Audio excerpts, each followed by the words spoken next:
안녕하세요. 저는 이제 나이 60을 바라보고 있는 평범한 여자입니다. 나이 들수록 느끼는 건 정말 인생이라는 게 마음먹은 대로 흘러가지 않는다는 거예요. 살다 보면 참 별일이 다 있더라고요. 기쁨과 슬픔, 억울함과 분노, 그 모든 감정들이 한평생을 따라다니며 순간순간마다 저를 흔들어 놓곤 했습니다. 저는 지금까지도 세신사, 흔히 말하는 때밀이 일을 하고 있습니다. 벌써 30년이 훌쩍 지났네요. 한 공간에서 한 장갑으로 수없이 많은 사람들의 몸을 어루만져 왔어요. 젊을 때는 그저 돈 되는 일이라고만 생각했지만 이제는 한 사람의 천을 느끼고 묵은 피로를 밀어내는 이 일이 누군가에게는 힐링이 되고 위로가 된다는 걸 체감하면서 저도 이 일이 참 소중하구나 싶을 때가 많습니다. 어르신들의 굳은 어깨, 임산부들의 부은 종아리, 다치신 분들의 조심스런 요청. 그분들의 몸을 닦아드릴 때면 마치 제 친정 부모님 또는 딸 같은 마음이 들어요. 그래서 늘 정성을 다해 손을 움직입니다. 사실 저는 이 일을 처음부터 하려고 했던 건 아니었어요. 30대 후반. 그때까지만 해도 저희 가정은 조용하고 평범했어요. 남편은 막노동으로 가족을 책임졌고 저는 살림을 하며 아이를 돌봤습니다. 그런데 남편이 일하다가 큰 사고를 당한 이후로 저희 인생은 송두리째 바뀌었죠. 한쪽 팔과 한쪽 다리를 제대로 쓰지 못하게 되었고 그날 이후 집안의 가장은 제가 되었습니다. 마음이 무너졌습니다. 아무리 현실을 받아들이려 해도 남편의 퀭한 눈빛을 마주할 때마다 숨이 턱턱 막히고 밤마다 베개가 젖었습니다. 그렇게 시작한 게 세신 일이었어요. 당장 돈이 필요했고 몸으로 때우는 수밖에 없었죠. 딸아이의 학비며 집세며 하루하루 쪼개 쓰다 보니 제 몸이 남아나질 않았습니다. 게다가 남편은 어느 순간부터 몸이 점점 더 말라갔고 기운이 없어 보였어요. 처음엔 수술 후유증이려니 했는데 검사 결과는 충격이었습니다. 폐암 말기. 진단을 받은 날 나는 병원 복도 한쪽에 주저앉아 하늘이 무너진다는 게 어떤 건지 처음 알았어요. 말도 못하는 충격이었죠. 병실에서 남편이 아무렇지 않은 척 미안하다라고 했을 때 저는 웃었지만 그날 밤 집에 돌아와 남편 사진이 담긴 액자를 껴안고 아무 소리도 내지 못한 채 엉엉 울었어요. 그렇게 겨우 5달. 남편은 저를 남기고 먼저 떠났습니다. 그 후로 저는 남편 목까지 살아야 한다는 책임감에 하루하루를 악착같이 버텼어요. 딸은 그 무렵 아직도 너무 어렸습니다. 학교에 보낼 시간만 빼고는 항상 목욕탕에 데리고 다녔죠. 다행히 그때 저희 사장님이 참 따뜻한 분이셨어요. 딸아이를 마치 손녀처럼 아껴주시고 제가 일하는 동안 뒷바라지도 함께 해주셨습니다. 퇴근 후 집에 들어오면 녹초가 되어 겨우 눈을 뜰 수 있을 만큼 피곤했지만 딸이 엄마, 오늘 나 친구랑 싸웠어 라고 말하면 그 작은 입술 하나하나에 귀 기울이며 들어줬습니다. 잠든 아이의 이마에 입 맞추고 혼자 남은 거실에서 시계 소리만 들으며 멍하니 앉아있던 밤이 지금도 선명하게 기억납니다. 그렇게 몇 년을 그렇게 버텼습니다. 누군가에게는 그저 목욕탕 아주머니였겠지만 저에겐 하루하루가 전쟁터였고 한 사람의 인생을 책임지는 전장이었습니다. 그래도 하늘은 무심하지 않았어요. 제 딸 그 아이가 서울의대에 합격했을 때는 온 동네가 축제 분위기였습니다. 야, 그때 미리 딸이 서울의대 갔다더라. 지인들, 손님들, 사장님까지 다 울고 웃으며 잔치를 해주셨죠. 그날 저는 정말 처음으로 내가 살아온 게 헛된 게 아니었구나 싶었습니다. 남편 없이 혼자 키운 딸이 이렇게나 자랑스러운 존재가 되어준 거예요. 가난 때문에, 부모 병간호 때문에 더는 내 딸이 고생 안 해도 되겠다는 안도감에 정말 많이 울었습니다. 눈물이 쏟아지는데 그건 슬픔이 아니라 버텨온 날들에 대한 해방이었습니다. 그래서 저는 믿었습니다. 이제는 꽃길만 남았다고. 이제부터는 희망의 시간만 펼쳐질 거라고. 그런데 모든 걸 다 이겨냈다고 생각했던 그 시점에 또 다른 어둠이 다가왔습니다. 딸이 병원 인턴 생활을 시작한 이후부터 어딘가 모르게 달라졌다는 느낌이 들었어요. 말투가 변했고, 눈빛이 자주 흔들렸고, 귀가 시간이 뒤죽박죽이었죠. 엄마인 제 눈에는 그게 보이더군요. 이 아이에게 누군가 있다. 단순한 스트레스가 아니고 분명히 뭔가 숨기고 있는 게 있다. 그래서 저는 조심스레 그녀의 동선과 주변을 살폈습니다. 며칠 동안 말 한마디 없이 지켜보고 확인했습니다. 그리고 결국 제가 생각했던 그대로였습니다. 딸 성경이가 병원에서 연애를 하고 있다는 사실은 우연히 알게 되었습니다. 며칠 전 저도 병원에 볼 일이 있어 잠깐 들른 적이 있었거든요. 그날 병원 복도에서 마주친 간호사 한 분이 저를 알아보시고는 반가운 얼굴로 다가와 이렇게 말하셨습니다. 어머, 어머니세요? 성경 씨, 요즘 병원에서 연애하는 거 다들 알고 계시던데요. 순간 제 귀를 의심했어요. 네? 연애요? 우리 애가요? 네, 저 조 선생님이랑요. 언제부터였는지는 모르겠는데 꽤 오래됐다고 들었어요. 둘이 잘 어울려요. 병원에서도 분위기 좋아요. 그 말을 듣고 저는 속이 울렁거렸습니다. 놀랐다기보단 당황했달까요? 딸이 병원에서 누군가와 연애를 하고 있다는 사실을 저는 전혀 모르고 있었거든요.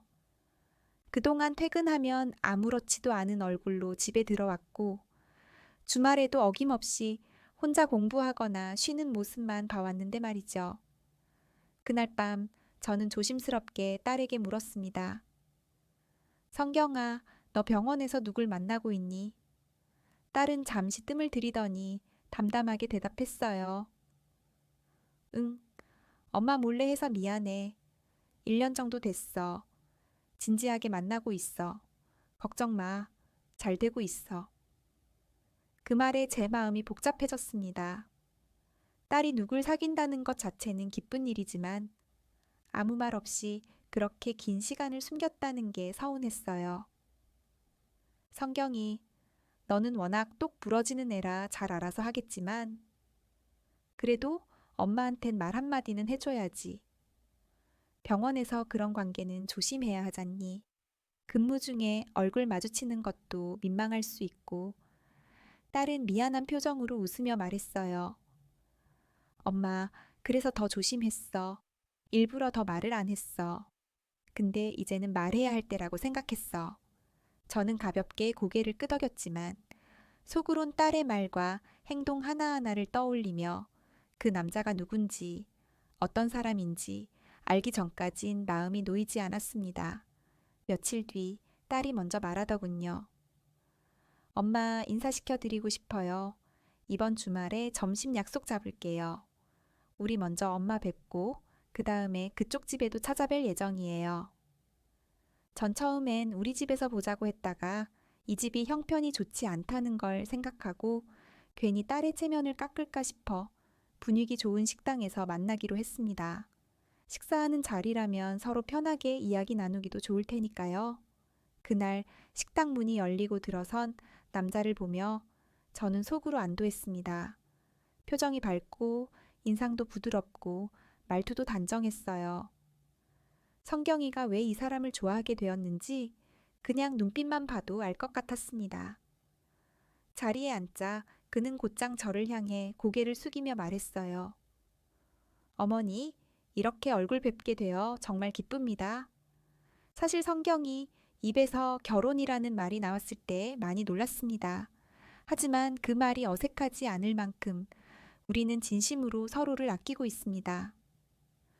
그 말에 제 가슴이 뭉클해졌습니다. 정말로 사랑하고 있구나 싶었죠. 그는 이어서 조용하지만 단호하게 말했습니다. 제가 성경이를 만나면서 깨달았습니다. 이 사람 옆에 있으면 내가 더 괜찮은 사람이 되는 것 같고 세상에 무너지는 순간이 와도 버틸 힘이 생긴다는 걸요. 앞으로 성경이 옆에서 그 웃음을 평생 지켜줄 수 있도록 최선을 다할 준비가 되어 있습니다. 어머니, 저희의 결혼을 허락해 주세요. 딸은 제 눈치를 살피며 말했습니다. 엄마, 나 아는 거 알잖아. 나는 성격이 아니다 싶으면 미련 안 두는 스타일이야. 근데 이 사람은 달라. 처음으로 나를 끝까지 지켜보는 사람 같았어. 진심으로 나를 아껴주고 있다는 걸 느낄 수 있었어. 딸의 눈에는 확신이 서려 있었고 남자는 끝까지 고개를 숙인 채 말 없이 기다리고 있었습니다.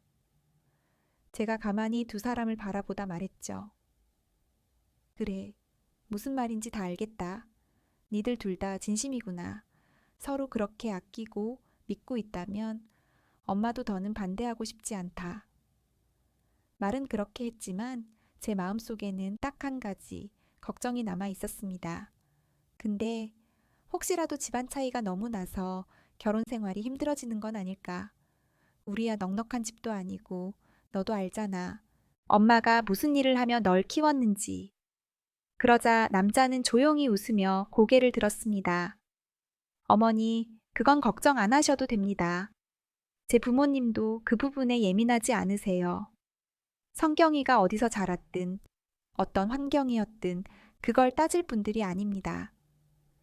중요한 건 성경이 그 사람 자체예요. 딸도 덧붙였죠. 엄마, 그게 뭐가 중요해? 지금 시대가 어떤 때인데 서로 잘 맞고 행복하게 살면 되는 거잖아. 저는 그 말을 들으며 고개를 끄덕였습니다. 그래, 내 딸은 어디 내놔도 당당한 아이니까. 그런데도 어딘가 가슴 한쪽이 자꾸 쿡쿡 찔렸습니다. 딸과 이 남자의 분위기는 분명 좋았지만 말투나 눈빛에서 묘하게 너무 완벽한 느낌, 어디선가 본 듯한 세련된 태도가 마음에 걸렸거든요. 지금 이 순간만큼은 좋은 만남이라고 믿고 싶었지만 그 완벽함이 혹시 무언가 감추기 위한 포장은 아닐까. 그런 불안함이 제 속에서 천천히 고개를 들기 시작했습니다. 아무래도 그 남자도 느꼈던 모양이에요. 제가 마음속으로 결혼을 반대할 수도 있겠다는 생각을 했던 것 같더라고요. 정말 아무 일 없이 두 사람이 무탈하게 결혼까지 간다면야 저야 더 바랄 것도 없지만 현실이 그렇지가 않잖아요. 부유한 집안과 가난한 집안이 결혼을 한다는 건 단순히 두 사람만의 문제가 아니라 가족 전체가 서로 다른 배경을 이해하고 받아들여야 하잖아요. 마음이 아프지만 그래서 저는 더욱 걱정을 놓을 수가 없었습니다. 괜히 우리 성경이가 나중에 상처라도 받으면 어쩌나 싶고 사위 될 사람의 부모님 눈엔 내가 하는 일이 어떻게 보일까 싶고 그래서 그날 대화 내내 마음을 졸이며 앉아 있었습니다. 하지만 그런 저를 안심시키기라도 하듯 그 남자는 정말 하나하나 진심을 담아 말해줬어요. 성경이의 성격, 웃는 얼굴, 사소한 행동 하나까지 얼마나 사랑스러운지. 그리고 결혼이라는 게 현실이고 책임이란 걸 너무 잘 안다면서 자신이 성경이를 지켜줄 준비가 되어 있다고 말하더군요. 그리고 어느 순간 성경이가 제 직업 이야기를 다 해놨다고 하더라고요. 목욕탕에서 어머니가 때를 미시며 평생 고생하셨다고 들었습니다. 그 말의 순간 저는 머리가 띵해졌어요. 혹시 불편하지는 않았을까? 속으로 무시하진 않았을까?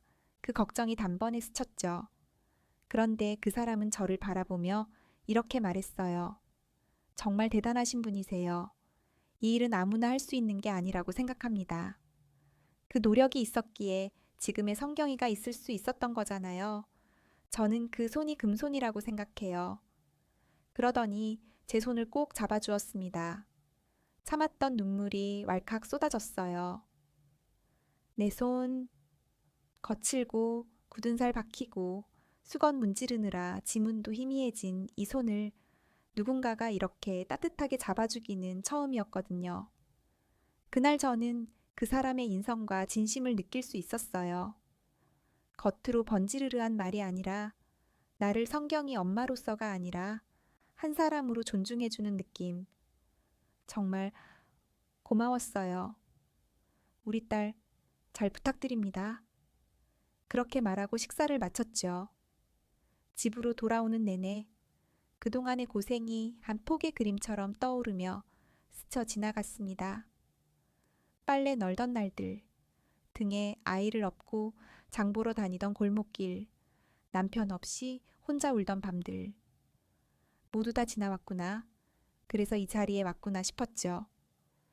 집에 들어와 남편 사진 앞에 앉았습니다.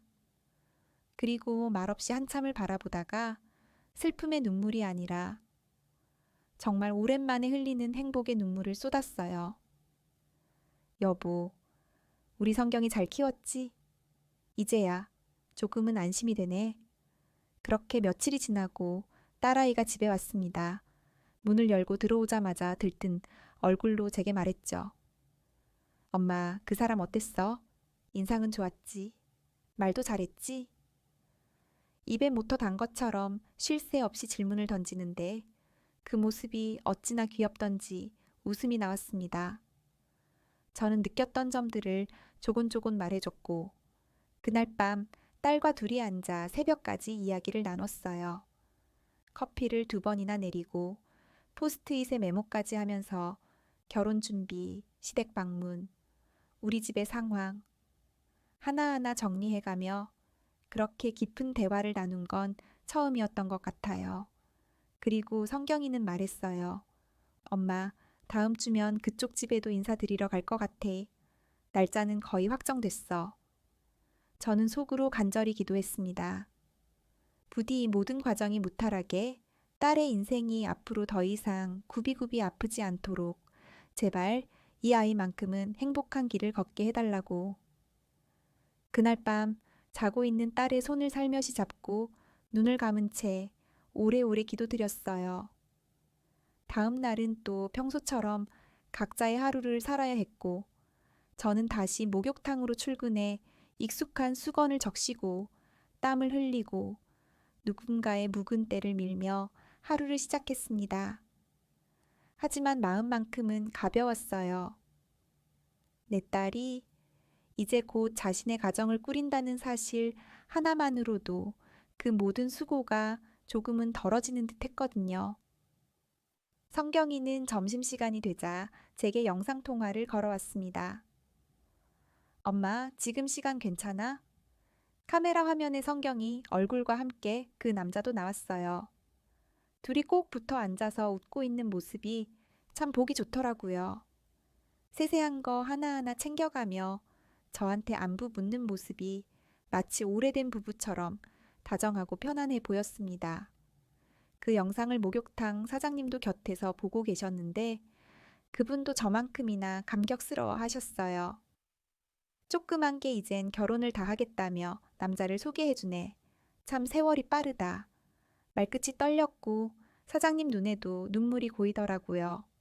성경이는 사장님께도 밝게 인사를 했고 사장님, 저 결혼 잘할게요. 늘 감사했어요.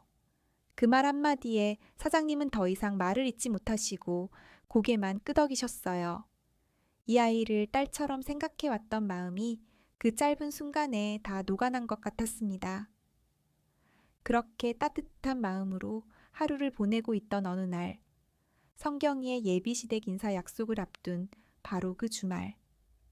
저는 평소보다 더 부지런히 움직이고 있었습니다. 주말엔 손님이 많기 때문에 단 한 푼이라도 더 벌기 위해 아침부터 쉴 틈 없이 움직였죠. 점심시간이 다가와 목욕탕 정리를 하고 있었는데 한 손님이 저를 큰 소리로 불렀습니다. 이보세요. 여기 좀 봐요. 지금 당장 때 좀 밀어줘요. 고개를 돌려보니 50대 중반쯤 되어 보이는 중년 남성이 사우나실 문 앞에 거칠게 앉아 있었고 제 쪽으로 턱을 들며 손짓을 하고 있었습니다. 그 순간 저는 이미 새벽부터 밀린 체력 때문에 온몸이 천근만근이었고 무엇보다도 이제 막 점심시간에 접어든 참이었습니다. 정중하게 말씀드렸습니다. 손님, 지금은 점심시간이라 잠시만 기다려 주실 수 있을까요? 금방 식사 마치고 다시 들어와서 성심껏 밀어드릴게요. 그런데 손님은 얼굴을 찌푸리며 짜증을 냈습니다. 뭐라고요? 손님이 지금 요청하는데 점심을 먹으러 간다고요? 당신 그렇게 한가해 보여요? 오랜만에 대중목욕탕 왔더니 손님 응대가 이런가 봐요. 그런 태도면 장사 오래 못해요. 예상치 못한 태도에 저는 순간 당황했지만 그래도 최대한 차분하게 다시 설명했습니다. 정말 죄송합니다. 오전 내내 한 분도 쉬지 않고 밀었고 지금 안 먹으면 저녁까지 아무것도 못 먹거든요. 잠깐만 기다려 주시면 정성껏 해드릴게요. 하지만 그는 말을 끊으며 됐고요. 잔말 말고 때나 밀어요. 요즘 각질이 너무 심해서 신경 쓰여 죽겠는데 오늘 저녁에 아주 중요한 일이 잡혀 있다고요. 시간 없어요. 빨리 하세요. 그 말투 너무 일방적이고 무례했습니다. 내가 사람인지 그냥 물건인지 모를 만큼 툭툭 던지는 말투에 속이 조금씩 끓어올랐지만 그래도 참자, 오늘만 참자 하고 고개를 끄덕였어요. 그때 사장님이 점심시간인데도 제가 나오지 않자 목욕탕 안으로 들어오셨습니다. 제 눈을 보고 뭐 하냐는 눈짓을 하셨고 저는 그저 고개를 살짝 흔들며 먼저 드세요 라는 손짓을 보냈습니다. 매일 점심에 사장님과 함께 먹는 건 저의 작은 일상 중 하나였지만 그날은 그것마저도 양보해야 했습니다. 저는 다시 조용히 손을 적시고 한 명분의 체력을 짜내어 그 손님에게 다가갔습니다. 그런데 문제는 그때부터 시작이었어요. 아니, 그렇게 밀면 안 되잖아요. 내가 미는 방식대로 좀 하라니까요. 등은 이렇게, 종아리는 저렇게. 아, 진짜 왜 말을 못 알아들어요? 노인네라서 그런가 힘이 없네. 이래서 아직도 이런 일 하시나 봐. 한마디 한마디가 사람 가슴을 후벼 파듯 들어왔습니다. 저도 사람인지라 참을 수 있는 선이라는 게 있잖아요. 그런데 그 사람은 그 선을 일부러 넘기 위해 말하는 듯 보였어요. 하지만 그날은 성경이의 약혼식이 걸린 날이었고 딸아이의 결혼 준비를 앞두고 괜한 일 만들고 싶지 않아서 정말 있는 힘껏 참았습니다. 그런데 사람이 얼마나 잘났다고 다른 사람을 발 밑에 깔아뭉개듯 대하는 건지 그 손님의 태도는 정말 참을 수가 없었습니다. 마치 제가 사람도 아니고 자기 심부름이나 하는 하인이라도 되는 것처럼 비아냥대며 명령하듯 말하더군요. 그렇게 밀어서 내가 시원하겠어요? 아유, 팔에 힘이 없네. 노인네라서 그런가 봐요. 아직도 여기서 일하는 거 보니까 정년은 아니고 그럼 나랑 나이도 별 차이 안 나겠네? 말 한마디 한마디에 독이 가득 묻어 있었어요. 제가 간신히 참으며 아무 말도 하지 않자 그는 더욱 기세등등해져서 말했어요. 자식들은 있어요? 부모가 목욕탕에서 남의 때 벗겨주고 있는 걸 보면 얼굴 들고 살 수나 있을까 모르겠네. 나는 진짜 내가 그런 부모였으면 그냥 엎어버렸을 거예요. 뭐 이런 일을 하고 살아? 순간 심장이 덜컥 내려앉았습니다. 숨이 턱 막히고 가슴이 벌렁거렸어요. 하지만 그는 멈추지 않았습니다. 하루 종일 이렇게 해서 얼마나 벌어요? 10만 원? 그거 밥 한 끼 값도 안 돼요. 물비린내 나는데 앉아 하루 종일 사람 떼나 밀고 앉았네. 진짜 그 인생도 참 불쌍하다 못해 혀를 내두르겠네. 웃지도 못할 그 조롱에 손이 부르르 떨리기 시작했어요. 저는 애써 웃는 얼굴로 다시 한번 조용히 말했죠. 그만하시죠, 손님. 지금 하시는 말씀 너무 지나치신 것 같아요. 그러자 그 사람은 갑자기 제게서 고개를 돌리며 더 크게 소리를 쳤습니다. 남편도 없잖아요. 세상 떠난 거 아니에요. 먹고 살기 힘드니까 몸이라도 부려서 돈 벌겠다고 이런 거 하다 보니 때밀이까지 온 거잖아요. 우리 집 개도 이렇게 살진 않아요. 참 딱하다, 진짜. 순간 제 이성이 확 끊어졌습니다. 입술이 파르르 떨리고 눈물이 맺힐 정도였지만 울면 지는 것 같아서 이를 악물고 말했어요. 지금 뭐라고 하셨어요? 걔보다 못한 삶? 그쪽이 제 인생을 뭘 안다고 그렇게 말합니까? 내가 이 일을 하면서 얼마나 많은 사람을 만났고 얼마나 많은 시간을 견뎌왔는지 그쪽이 알아요? 당신이 진짜 가진 게 있다면 그걸로 사람을 해치지 마세요. 그 순간 그는 갑자기 제 머리채를 잡았습니다. 그 힘의 중심을 잃고 휘청 넘어질 뻔했어요. 이 아줌마가 어디서 말대꾸야? 지금 건드린 거 후회하게 해줄게. 순식간에 목욕탕 안은 난리가 났고 소리치며 욕을 퍼붓는 그의 모습에 손님들도 깜짝 놀라 주변이 술렁이기 시작했어요. 그제서야 사장님이 뛰어들어오셨고 그를 말리며 무슨 일이냐, 왜 이러시냐며 사태를 수습하려 하셨죠. 그런데 그 사람은 말도 안 되는 억지를 부리기 시작했습니다. 이 여자 때문에 내 몸이 다 빨개졌다고요. 때를 얼마나 세게 민 거예요. 이게 전문이랍니까? 지금 당장 이 여자 자르세요. 손님 몸을 이렇게 만들었는데 계속 일하게 둘 겁니까? 사장님은 당황하셨지만 더 큰 소란이 생길까봐 조심스럽게 말렸어요. 손님, 죄송합니다. 불편하셨다면 치료비라도 드릴 테니 좋게 넘어가 주시면 안 될까요? 그 말에 사장님은 카운터로 가셔서 10만 원을 꺼내 손님 손에 쥐어주셨습니다. 그랬더니 이번엔 손님이 또 헛웃음을 치며 말했죠. 아, 이거 뭐예요? 날거지로 봐요? 겨우 10만 원. 내가 돈이 없어서 이러는 줄 알아요? 자존심 상하게 말이야. 저는 더 이상 참을 수 없었습니다. 사장님, 왜 저런 사람한테 돈을 줘요? 경찰 부르죠. 이건 폭력이에요. 그러자 사장님은 조용히 제 어깨를 누르며 말했습니다. 이 동네에서 장사하려면 웬만하면 그냥 넘기자. 소문나는 게 더 무서워. 결국 사장님은 추가로 20만 원을 더 꺼내 손님의 입을 막듯 건네셨습니다. 30만 원. 그 돈을 들고 그는 문을 열고 나가며 저를 향해 비웃듯 말했습니다. 운 좋았어요. 다음엔 그렇게 못 넘어갈 테니까 잘해요. 알았죠? 그가 나간 뒤 사장님은 제 손을 꼭 쥐며 말했습니다. 미안하다. 이 돈 내 월급에서 뺄 생각도 없고 그럴 필요도 없어. 우리 사이가 벌써 몇 년인데 이 정도야 그냥 눈 감자. 하지만 저는 속이 타들어갔습니다. 머리부터 발끝까지 열이 올라 지금이라도 그 사람 뒤를 쫓아가 머리채를 쥐고 고함이라도 치고 싶었어요.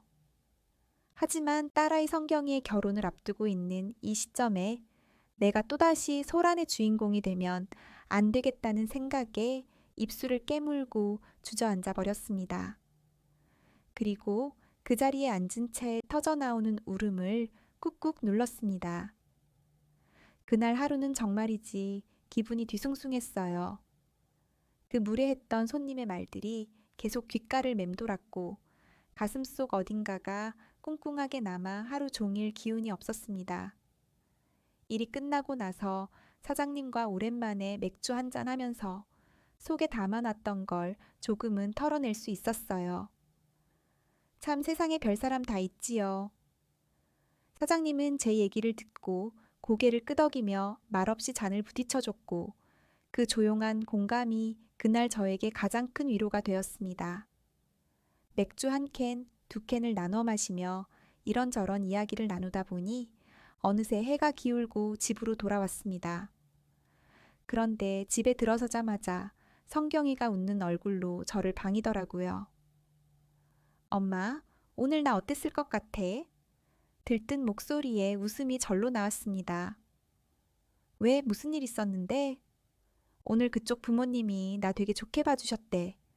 상견례 날짜 바로 잡자고 하셨다니까. 얼굴은 빨갛게 상기돼 있고 말투엔 자신감이 넘쳐 있었습니다. 그런 딸아이를 보니 저도 모르게 기분이 조금씩 풀리는 걸 느꼈어요. 그제서야 저도 마음이 놓이기 시작했습니다. 그래, 그쪽 집에서는 뭐래? 우리 집 얘기도 했을 거 아냐. 사실 제일 궁금한 건 이거였죠. 우리 집 그리고 내가 새신사라는 사실에 대한 반응. 딸아이는 전혀 주저함 없이 대답했어요. 응, 얘기 다 했지. 엄마가 목욕탕에서 일하신다고 했더니 되게 대단하다고 쉽지 않은 일이라는 거 안다며 되려 존경스럽다고 하셨어. 그 말에 가슴이 뭉클했습니다. 누군가가 내 일을 그 오랜 세월의 손길을 존경스럽다고 말해줬다는 것만으로도 그날 있었던 모든 모욕이 눈 녹듯 사라지는 기분이었어요. 그리고 말이야, 아버님이 그러시더라. 서로 부족한 거 있으면 채워가면 되는 거라고. 자기네 집에 있는 게 우리한텐 부담이 되지 않게 하겠다고. 엄마, 그런 말씀 쉽지 않잖아. 순간 마음속 깊은 곳에서 오래 눌러뒀던 불안함이 스르르 사라지는 느낌이 들었습니다. 하지만 한편으로는 그래도 혹시 나중에 우리 쪽 집안 사정 때문에 성경이가 불편한 일 당하면 그땐 어쩌지? 그런 생각도 스치긴 했습니다. 그 말을 조심스럽게 꺼내자 딸아이는 단호하게 말했어요. 엄마, 나 그런 사람 아니잖아. 그런 일 생기면 내가 먼저 따질 거야. 내가 아는 거 몰라? 엄마를 부끄러워한 적 한 번도 없고 엄마가 자랑스러워서 이 자리까지 온 거야. 그러니까 이제 그만 걱정 좀 해. 그 말에 웃음이 나왔습니다. 그리고 곧 딸의 표정이 진지해졌죠. 그보다 엄마, 언제까지 일할 거야? 내가 몇 번이나 말했잖아. 이제 그만했으면 좋겠다고. 이젠 나도 능력되잖아. 용돈 넉넉히 드릴 테니까 목욕탕 그만둬. 그 말에 저는 웃었지만 한편으로는 마음이 복잡해졌습니다. 사장님이랑 30년을 함께 했는데 갑자기 손 놓으면 병날 거야. 요즘엔 그냥 운동 삼아 나가는 거고 하루가 너무 길어져서 오히려 일이 있는 게 좋아. 딸은 말없이 고개를 끄덕였고 조용히 방으로 들어갔습니다. 저도 알아요. 이 아이가 왜 그런 말을 하는지, 엄마가 이제 좀 편해졌으면 좋겠다는 진심이라는 걸. 하지만 새신사라는 일은 제게 단순한 생계가 아니었어요. 이 일을 통해 저는 사람을 만났고 고단했던 인생을 땀으로 씻어냈고 남편 없이 혼자 딸을 키운 세월을 이 자리에서 버텼으니까요. 갑자기 일을 놓는다는 건 그 모든 시간들과의 작별을 의미하는 것 같아서 아직은 자신이 없었습니다. 그래서 그날 딸의 마음은 고맙게 받되 내가 언제 그만두겠다는 말은 하지 않았습니다. 그리고 며칠 뒤 본격적인 상견례 준비가 시작되었고 시간은 빠르게 흘러갔습니다. 양가 부모님이 만날 그날이 다가올수록 괜히 마음이 붕 뜨고 한편으로는 잘해내야 한다는 긴장감에 밤잠까지 설치게 되더군요. 시간은 누구도 기다려주지 않았고 마침내 상견례 날이 밝았습니다. 딸과 저는 아침 일찍부터 미용실로 향했어요. 최대한 단정하고 밝은 인상으로 보이기 위해 머리도 깔끔하게 말고 옷도 단정하게 입었죠. 그저 한 사람의 엄마로 아무 흠 없이 딸의 앞날을 축복해주고 싶다는 마음 하나로 마음까지 정돈해가며 자리로 향했습니다. 점심 약속에 늦지 않게 서둘러 도착했고 미리 예약된 테이블에 앉아 타들어가는 목을 찬물로 겨우 축이고 있던 찰나 문이 열리며 딸의 예비시댁 식구들이 들어왔습니다. 그중 먼저 눈에 들어온 건 예비 사돈의 해맑은 얼굴이었어요. 밝게 웃으며 들어오는 그 얼굴. 그 순간 저는 마치 누군가 제 뒤통수를 후려치는 것 같았어요. 숨이 턱 막히고 눈이 휘둥그레졌죠. 그 사람, 며칠 전 저를 모욕하고 머리채를 잡고 목욕탕을 아수라장으로 만들었던 바로 그 진상 손님이 딸의 예비 시어머니였던 겁니다. 저는 그대로 얼어붙었고 차마 눈을 마주치지 못해 시선을 식탁 위로 떨궜습니다. 손은 이미 부들부들 떨리고 있었어요. 하지만 그 여자는 아니, 그 예비 사돈은 아무 일도 없었다는 듯 눈웃음을 지으며 저를 뚫어져라 바라보고 있었습니다. 아무래도 딸이 제 직업을 미리 얘기했을 때부터 이미 저를 기억해낸 모양이었어요. 딸과 예비 사위는 제가 긴장해서 그런 줄로만 알고 미리 준비해왔다며 양가 부모님께 청심환을 건넸습니다. 어머님, 아버님, 긴장 풀고 편히 대화하시라고 준비했어요. 사돈 어른은 그걸 받고 호탕하게 웃으며 말했어요. 이거 다 먹으면 입에서 한약 냄새 풍기겠는데, 하하하하. 분위기는 일단 화기애애했죠. 겉보기엔 말이에요. 그런데 그 여자는 청심환을 씹어 먹듯 질겅질겅 씹으며 계속해서 제 눈을 피하지 않고 노려봤어요. 그 눈웃음엔 날카로움이 숨겨져 있었고 그녀의 입꼬리는 사람을 조소하는 듯 비틀려 있었습니다. 그 긴장감은 결국 예상보다 빨리 폭발해버렸습니다. 아직 따님은 모르시나 봐요. 그녀가 말문을 열었습니다. 우리가 처음이 아니라는 거요. 순간 공기가 얼어붙었습니다. 예비 사위와 딸이 동시에 고개를 돌려 그녀를 바라봤고 저는 입술을 깨물었습니다. 엄마, 이게 무슨 말이에요? 두 분이 전에 만난 적 있으세요? 딸의 표정은 당황으로 예비 사위의 눈빛은 의심으로 가득 차 있었습니다. 그 여자는 일부러 한껏 감정을 실어 대사처럼 말을 뱉어내기 시작했습니다. 며칠 전이었죠. 제가 목욕탕을 갔었는데 어머님께서 제 몸을 얼마나 열심히 밀어주셨는지 몰라요. 몸이 매끈해졌다니까요. 하하하. 그러더니 갑자기 얼굴을 일그러뜨리며 그런데 그날 꽤 많은 일이 있었답니다. 그녀는 마치 무대 위 배우처럼 의도적으로 감정을 더해 말을 이어갔습니다.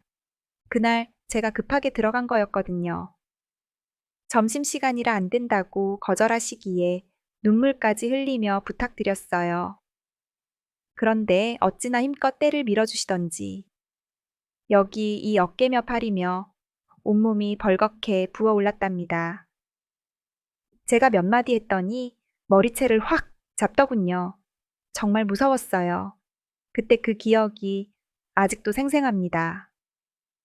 그녀는 갑자기 눈시울을 붉히더니 남편 어깨에 기대어 울기 시작했습니다. 죄송해요. 좋은 날 이렇게 분위기 망쳐서. 하지만 저는 그날 이후로 계속 악몽을 꿔왔어요. 순간 딸의 눈이 저를 향했고 예비 사위는 입술을 굳게 다물었습니다. 엄마, 진짜야? 그런 일 있었어. 그 눈빛 믿고 싶지 않은 걸 믿어야 할지도 모르는 혼란의 눈빛이었어요. 그게 가장 아팠습니다. 저는 단호하게 일어섰습니다. 그리고 손을 떨며 말을 꺼냈습니다. 아니야, 그날 일 그렇게까지 왜곡해서 말하면 안 돼. 딸은 더 다그치듯 물었습니다. 정말 엄마가 머리차에 잡았어. 왜 그런 일이 있었는지 말 좀 해줘. 저는 그제서야 꾹꾹 눌러뒀던 그날의 모든 모욕과 굴욕을 떠올리며 한 글자, 한 글자 또박또박 설명했습니다. 그날 그분이 얼마나 모욕적인 말을 했는지 알아?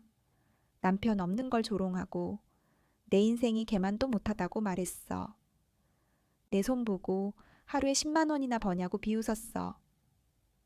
내가 사람인데 어떻게 그걸 참아? 근데도 난 손님이니까 참았어. 머리채, 그쪽이 날 먼저 잡았어. 나는 방어한 거였고 그날 사장님이 다 봤어. 예비 사위는 놀란 얼굴로 사돈을 바라봤고 딸도 입을 다물지 못한 채 앉아 있었습니다. 그리고 그 여자는 처음으로 표정이 일그러졌습니다. 안사돈은 결국 폭탄을 던졌습니다. 말끝을 흐리며 한숨을 쉬더니 날카로운 눈빛으로 저를 바라보며 말했습니다. 이 결혼 나는 도저히 못 받아들이겠어요. 그 순간 제 안에서 뭔가 뚝 하고 끊어졌습니다. 하지만 아직 딸 앞이니까 예비 사위 앞이니까 마음을 다잡아 보려 애썼어요. 그런데 그 다음 그 말이 저를 완전히 무너지게 만들었습니다. 내가 이런 말까지는 안 하려고 했는데 말이지. 내가 아들한테 항상 말했잖니. 못 사는 집안이랑은 결혼 자체를 하면 안 된다고. 봐봐라, 인성 나오잖아. 없는 사람들은 어떻게든 있는 사람 붙들고 올라가려 해. 거짓말에 눈물 영이까지. 이건 뭐 구질구질해서 어디. 숨이 턱 막히고 눈앞이 핑 돌았습니다. 하지만 그녀는 계속해서 말을 이었습니다. 사돈 어른, 혼자 딸 키운 거라며? 그 환경이야말로 사람 다 망가뜨리는 환경이에요. 그 아이도 그렇게 자라오면서 결국은 엄마처럼 되겠지. 그러니까 우리 아들도 결국은 가난에 질질 끌려다니며 사는 인생 되는 거라고. 엄마 말 들어야 인생 안 꼬여. 딸 성경이는 옆에서 입술을 깨물며 눈물을 뚝뚝 흘리고 있었고 예비 사위는 말도 잇지 못한 채 두 손을 가슴 위에 올린 채 숨을 고르고 있었습니다. 저는 속이 뒤집어지는 걸 간신히 참고 있었습니다. 내가 평생 땀 흘리며 지켜온 존엄이, 내가 딸에게 절대 물려주고 싶지 않았던 그 수치심이 지금 이 자리에서 생중계되듯 짓밟히고 있는 거였어요. 그녀는 마지막으로 한마디를 덧붙였습니다. 솔직히 말해서요. 이 결혼 무임승차 같아요. 우리 아들이 의사라고 하니까 이 기회를 틀어쥐고 올라서려는 거지. 고생한 척, 없는 척, 눈물 짜내며 동정 끌어내고 그게 딱 그쪽 스타일이네요. 그 순간 제 앞에 있던 물김치 그릇이 눈에 들어왔고 제 손은 생각보다도 더 빨리 움직였습니다. 확 물김치를 그녀 얼굴에 그대로 끼얹어 버렸어요. 그 자리에서 그녀는 비명을 지르며 벌떡 일어났고 모두가 숟가락을 놓고 얼어붙었습니다. 이게 지금 뭐 하는 짓이에요? 그녀는 눈을 치켜뜨고 외쳤고 예비 사위는 당황하며 어머니를 막았습니다. 딸은 너무 놀란 눈빛으로 저를 바라봤고 저는 눈을 똑바로 뜨고 그녀에게 말했습니다. 당신 지금 입에 담은 그 모든 말 평생 사죄하고 살아도 모자랄 줄 알아요. 나는 당신 아들 필요 없어요. 우리 딸도 그런 집안 안 갑니다. 예비 사위가 부들부들 떨리는 손으로 고개를 숙이며 말했어요. 정말 죄송합니다. 어머님, 오늘의 일 제가 잊지 않겠습니다. 무슨 상황이었는지 다 알 것 같아요. 일단 오늘은 여기서 그만하고 상황이 정리되면 다시 연락드리겠습니다. 그러자 안사돈은 비웃듯 말했죠. 당신 지금 이 아줌마 편 드는 거야? 내가 일부러 찾아가서 그따위 취급당했는데 지금 날 배신하는 거야? 그쪽 집은 아버지도 없고 엄마는 때밀이고 딱 봐도 뿌리도 없는 집안이야. 이 결혼 오늘로 끝이에요. 끝. 왜 우리가 이런 사람들한테 고개 숙여야 하죠? 그녀가 소리를 지르자 딸 성경이는 울음을 터뜨렸고 예비 사위는 고개를 숙인 채 말을 잇지 못했습니다. 그리고 저는 딸의 손을 꼭 잡고 말했어요. 이제 그만하자 성경아. 더는 여기 앉아 있을 이유 없어. 그렇게 상견례 자리는 순식간에 풍비박산이 나버렸습니다. 그날은 정말이지 모든 게 너무 빨리 너무 혼란스럽게 지나가서 숨조차 쉬기 어려울 정도였어요. 딸과 함께 택시를 타고 돌아오는 내내 어떻게 위로의 말을 꺼내야 할지도 몰랐고 딸아이 역시 창밖만 바라본 채 아무 말도 하지 않았습니다. 집에 도착하자마자 딸은 그대로 방으로 들어가 한참을 울었습니다. 소리도 없이 흐느끼던 딸의 울음은 마치 마음 깊숙이 박힌 날카로운 조각들이 천천히 쏟아져 나오는 듯 했어요. 나는 거실 소파에 앉아 멍하니 바닥만 바라봤습니다. 사실 물김치를 얼굴에 던진 그 순간부터 내 감정도 통제가 안 됐고 그 자리가 그런 파국으로 끝날 줄은 정말 몰랐어요. 참을 걸 그랬나. 그냥 삼키고 넘어갈 걸. 한편으로는 후회가 밀려왔고 또 한편으로는 딸을 그런 모욕스런 집안에 보내지 않은 게 차라리 잘된 일이라는 생각도 들었어요. 그때 딸 방에서 고성이 들렸습니다. 예비 사위와 통화 중이었나 봐요. 너 우리 엄마한테 무슨 일이 있었는지 처음부터 끝까지 알았어도 그 상황에서도 아무 말 못했지? 용서 못해. 나 그런 집안이랑은 이젠 엮이고 싶지도 않아. 그 통화가 끝나자 딸은 그 자리에서 조용히 모든 관계를 정리해버렸습니다. 그리고 며칠 뒤 사태는 더 이상하게 흘러가기 시작했습니다. 예비사위가 병원에도 출근하지 않은 채 거의 폐인처럼 지내고 있다는 소식이 들려왔고, 결국 무리한 감정 충돌 끝에 그가 극단적인 선택을 시도했다는 말까지 들려왔습니다. 병원에 실려갔고 다행히 생명에는 지장이 없지만 정신적 충격이 너무 커 치료가 더 필요하다는 말이었어요. 그 소식을 듣고 온 딸의 눈빛은 참담하고 복잡해 보였습니다. 엄마, 난 괜찮아. 이게 결국 이렇게 될 줄은 몰랐지만 그 사람과 함께하지 않겠다는 내 선택은 지금도 변함없어. 딸은 그렇게 단호하게 말했어요. 그러던 저녁, 현관 초인종이 울렸습니다. 인터폰을 보니 화면 너머에 안사돈의 얼굴이 비쳐 있었어요. 순간 심장이 쿵 내려앉았습니다. 어떡하지? 왜 온 거지? 그런데 제 생각보다 딸은 더 빠르게 움직였습니다. 엄마, 열어줘. 오늘은 내가 끝내야 해. 딸은 문을 열었고 현관 앞엔 평소 그 오만하던 안사돈이 초췌한 몰골로 서 있었습니다. 잠깐 얘기 좀 하면 안 될까? 딸은 그 말에 가차없이 되받아쳤습니다. 이런 누추한 곳이 당신 같은 분께 얼마나 역겹겠어요. 뭘 더 하러 왔죠? 제발 우리 아들 지금 이 상태로 무너지면 정말 못 일어나요. 나 잘못했어요. 제발, 제발 용서해줘. 딸은 냉정한 눈빛으로 말했습니다. 왜 나한테 용서를 빌어요? 우리 엄마한테 잘못했잖아요. 저 다 봤어요. CCTV, 목욕탕 사장님 말까지. 그날 당신이 얼마나 모욕적으로 굴었는지, 얼마나 악랄하게 거짓말했는지. 어른이면 어른답게 좀 사세요. 그리고 우리 엄마한테 30만 원 당장 갚으세요. 그날 당신이 쳐놓은 소돈값이요. 당황한 안사돈은 급하게 지갑을 꺼내 말도 못 꺼내며 돈을 꺼냈습니다. 딸은 그 30만 원을 손에 쥐어쥐고 말했어요. 그리고 그 돈만으론 부족해요. 진심이 담긴 사과도 하셔야죠. 안사돈은 저에게 고개를 숙이며 그 자리에서 무릎을 꿇고 오열하며 말했습니다. 죄송합니다. 제가 정말 나쁜 말 했어요. 사돈 어른, 용서해 주세요. 다시는 그런 말 안 할게요. 그 순간 저는 딸을 바라봤습니다. 그 딸은 더 이상 아무 말도 못하고 우두커니 서 있었고 저도 말없이 안사돈을 내려다봤습니다. 복잡한 감정이었습니다. 치욕, 분노, 후련함, 그리고 짧은 연민까지. 그렇게 한 바퀴를 돌아 모든 게 정리되고 있었습니다. 딸은 그 광경을 바라보다 결국 폭발하고 말았습니다. 그런다고요?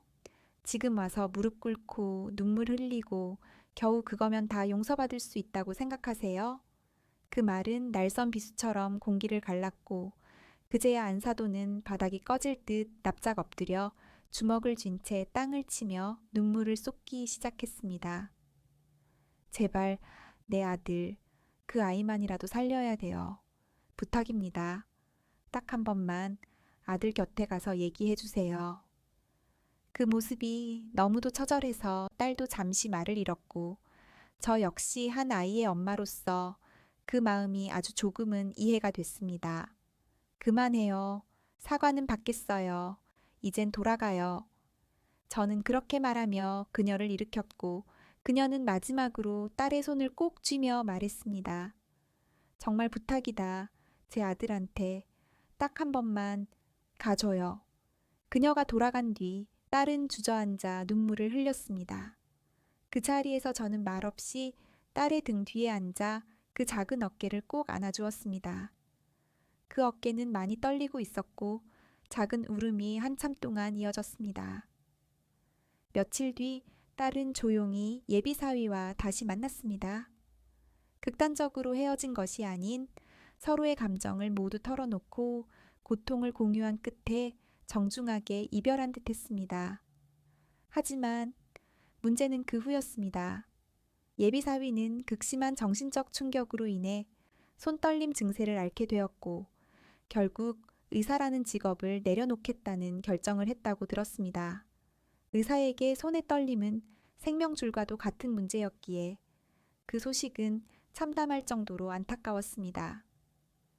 그 모든 원인이 결국 안사돈의 편견과 폭력적인 언행에서 비롯된 것이라 생각하면 분노보다도 먼저 깊은 씁쓸함이 찾아왔습니다. 그녀는 과연 자기 죗값을 충분히 치렀을까요?